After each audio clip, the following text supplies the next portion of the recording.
అందరికీ నమస్కారం. అందరూ ఎలా ఉన్నారు? అందరూ బాగున్నారని ఆశిస్తున్నానండి.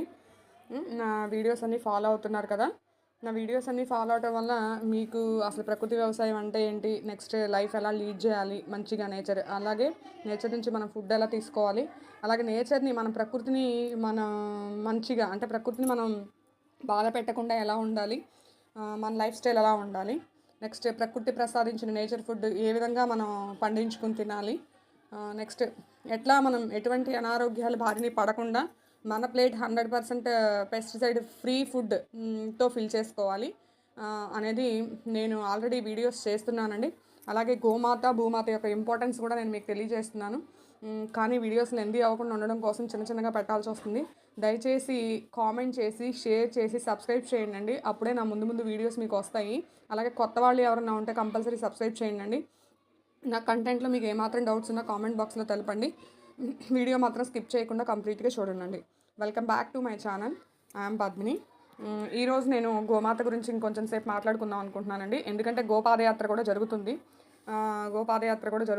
గోవుని మనం ఎలా కాపాడుకోవాలి, గోవు యొక్క ఇంపార్టెన్స్ అసలు గోవు గురించి ఇంకా క్లుప్తంగా నేను చెప్పాలి అనుకుంటున్నాను. ఒక విషయం అండి, ఒక్క గోవుతో మనం 30 ఎకరాలు సాగు చేసుకోవచ్చు. అది ఎలా అంటే ఒక ఆవు వేసే పేడ మూత్రాల వల్ల రైతు 30 ఎకరాల్లో సులభంగా విషరసాయనాలు లేకుండా వ్యవసాయం చేయవచ్చు. ఒక రోజుకి ఒక ఆవు ఇచ్చే 10 కిలోల పేడ 10 లీటర్ల మూత్రం ద్వారా 1 ఎకరాకు సరిపోను ఇంకా ఎరువు పొందగలడు. గోమూత్రంతో పురుగు మందులను కూడా తయారు చేసుకోవచ్చు.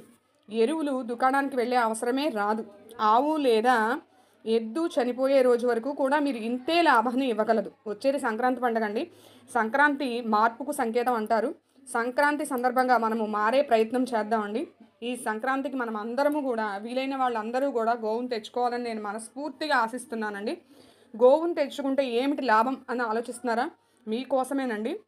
నేను సింపుల్గా చెప్తాను గోవు గురించి. దయచేసి ఎవరూ కూడా స్కిప్ చేయకుండా కంప్లీట్గా చూడండి. గోరక్షణ ఈ దేశానికి, మన భారతదేశానికి అతి ప్రధానమైన అంశం అండి. ఎందుకంటే మన ఈ ప్రత్యేకమైన ఉత్తమ గో సంపద ప్రపంచంలో ఎక్కడా లేదన్నది ప్రపంచవ్యాప్తంగా తెలిసిన విషయం. గోవు తన మోపురం ఏదైతే ఉందో సూర్యకేతి నాడి ద్వారా సూర్యశక్తిలోని దివ్యమైన ప్రాణశక్తిని గ్రహించి దానిని పాలు, మూత్రం, గోమయం వంటి ద్వారా మనకి అందిస్తుంది. అందుకే భారతీయ సంస్కృతిలో అమ్మ తర్వాతి స్థానం ఎవరికి ఉంది అంటే గోవుకే ఉందండి. గోవుని గోమాత అంటాం. ఇంకా ఏ జంతువుని కూడా మనం గోమాత అనము. గోవు నుంచి వచ్చే 5 పంచగవ్యాలు పాలు, పెరుగు, నెయ్యి, మూత్రం, పేడ ఏవైతే ఉన్నాయో ఈ 5 కూడా పూర్తిగా మానవాళి కోసమే గోవు అనేది అందిస్తుందండి. మానవాళి యొక్క జీవనోపాధి కోసం, వారి యొక్క ఆర్థికాభివృద్ధి కోసం, ఆయుష్ కోసం, ఆనందం కోసం, ఆరోగ్యం కోసం అన్ని విధాల భూమాతే గోమాతగా మారి మనకు ఇంత చేస్తున్నప్పుడు మనం మారటం అనేది చాలా ముఖ్యం అండి. చాలా చాలా ముఖ్యం. మన కోసమే మనం మారుతున్నాం, ఎవ్వరి కోసము మనం మారట్లేదు. ఈ అద్భుత గోవిజ్ఞాన సంపదను మర్చిపోయిన మన రైతు సోదరులు గోవులని భారంగా ఎంచి సంతలలో 5,000 నుండి 15,000 లోపుకే కసాయి వారికి కోతకు అమ్ముతున్నారు. దానివలనే మన పర్యావరణ విపత్తులు, నెక్స్ట్ సునామీలు, ఇవన్నీ కూడా పర్యావరణంలో ఎటువంటి విపత్తులు సంభవించినా, ఎటువంటి విపత్తులకు కారణమైనా సరే, సునామీలు వచ్చినా, వరదలు వచ్చినా, పర్యావరణ విపత్తులకు అన్నిటికీ కూడా కారణం ఏంటి అంటే కనుక గోవధ జరిగినప్పుడు గోవు పడే బాధ, ప్రకంపనాలు, ఆర్తనాదాలు ఏవైతే ఉన్నాయో అవన్నీ కూడా సునామీలు, నెక్స్ట్ భూకంపాలు, ప్రళయాలు, వరదలు ఇవన్నీ కూడా వస్తున్నాయండి. దయచేసి రైతు సోదరులారా, గోవుని భారంగా ఎంచకండి. సంతలలో 5,000 నుండి 10,000 లోపు కసాయిలకి అమ్మకండి. దీనికి తోడు మన ప్రభుత్వ యంత్రాంగం నిద్రావస్థలో ఉంది. వీటి రక్షణపై ఎవ్వరి దృష్టి ఉండడం లేదు. అసలు వీటి రక్షణ గురించే పట్టించుకోవట్లేదు. రక్షించవలసిన ప్రభుత్వ విభాగాలు, వైద్యులు, పోలీసులు రాజ్యాంగం ఆవులకిచ్చిన జీవించే హక్కుని కాలరాస్తున్నారు. వధశాలల వారు కూడా వారి అత్యధిక లాభార్జనకు, బలహీనతలకు సొమ్ము చేసుకుంటూ యంత్రాంగాన్ని వారి గుప్పెట్లోకి తెచ్చుకుంటున్నారు. 500 నుండి 1000 ఆవుల పైన ఉన్న మండలాలను వేళ్లపై లెక్క పట్టవచ్చు. దీనివల్ల ప్రతి సంవత్సరానికి పెరుగుతున్న నష్టాలు, జీవ వైవిధ్యం, ప్రకృతి సమతుల్యత, ఎలాంటి తేడాల వల్ల మానవుడు ఊహించని కష్టాలను ఎదుర్కొంటున్నాడు. అమ్మ వంటి గోవులను వధించడం వల్ల మానవజాతి ఎన్నో నష్టాలను అనుభవిస్తుంది. గోవును వధిస్తున్నప్పుడు అది పడే బాధ, ఆక్రందనలు, ప్రకంపనాలు అవే సునామీలు, భూకంపాలు అధికంగా వచ్చేలా చేస్తుంది. సేంద్రియ ఎరువునిచ్చే గోవుని వదకు పంపి విషంతో కూడిన రసాయన ఎరువుల్ని పొలంలో చిమ్మి వాటిని వాడటం వల్ల అలా పెస్టిసైడ్స్ వేసి పొలంలో పంటల్ని పండించి అవి తినటం వల్ల మానవుడు అనేక కొత్త రోగాలకి గురయ్యి రోగం ఎందుకు వచ్చిందో ఏ రోగం వచ్చిందో తెలియకుండా మందులే పనిచేయని స్థితికి మునిపెన్నడు ఎరగని కొత్త రోగాలను కొని తెచ్చుకుంటున్నాడు.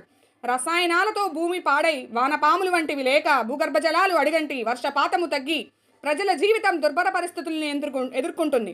రైతులు గతంలో గోసంపదతో కలిసి ఉండడం వల్ల అవి కామధేనువులై పై పరిస్థితులన్నింటినీ కూడా ఎదుర్కొంటూ రైతుకు లాభాలనిస్తూ అమృతతుల్యమైన పంటలనిచ్చేవి. దాంతో గృహాలు లక్ష్మీకళతో ఉట్టిపడుతూ ఆనందమయంగా ఉండేవి. ఆరోగ్యం పుష్కలంగా ఉండేది. ఆరోగ్యమే మహాభాగ్యం కదా. ఇప్పటికీ సమయం మించిపోలేదు. మరలా గోసంపదను మనం పెంచినట్లయితే మళ్ళీ మనం పూర్వ వైభవం పొందగలం. దానికి తోడు నేటి అద్భుత గోవిజ్ఞానం ద్వారా కొన్ని విషయాలు మరలా ఆలోచించగలిగితే అనేక సమస్యలను తొలగించుకోవచ్చు. ఒక్క గోవు వేసే పేడ 30 ఎకరాల సాగుకు పనికొస్తుంది. అది అందరూ గుర్తుపెట్టుకోవాల్సిన విషయం.